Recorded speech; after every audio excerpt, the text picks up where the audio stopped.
authorities to get that work done. Let's go to a red-hot issue here in Washington. Your husband tweeted after Justice Brett Kavanaugh left a Washington restaurant due to protesters. The tweet reads, "Sounds like he just wanted some privacy to make his own dining decisions." Is that appropriate, sir?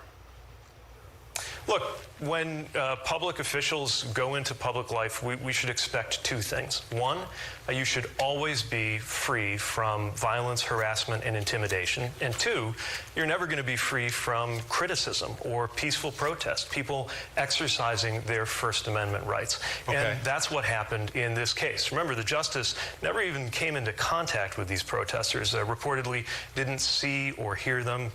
And these protesters are upset because a right, an important right, that the majority of Americans support was taken away. Understood. Not only the right to choose, by the way, but this justice was part of the process of stripping away the right to privacy. As long as I've been alive, settled case law in the United States has been that the Constitution protected a right to privacy, and that has now been thrown out the window by justices, including Justice Kavanaugh, who, as I recall, swore up and down in front of God and everyone, including the United States Congress, that they were going to leave settled case law alone. So yes, people are upset. They're going to exercise their First Amendment rights.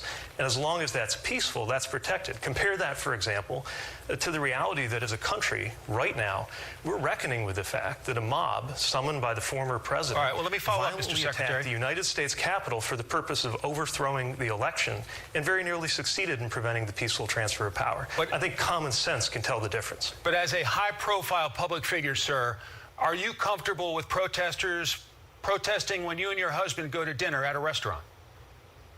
Protesting peacefully outside in a public space? Sure. Look, I can't even tell you the number of spaces, venues, and scenarios where I've been protested. And the bottom line is this. Any public figure should always, always be free from violence, intimidation, and harassment, but should never be free from criticism or people exercising their First Amendment rights. All right, let me ask you a campaign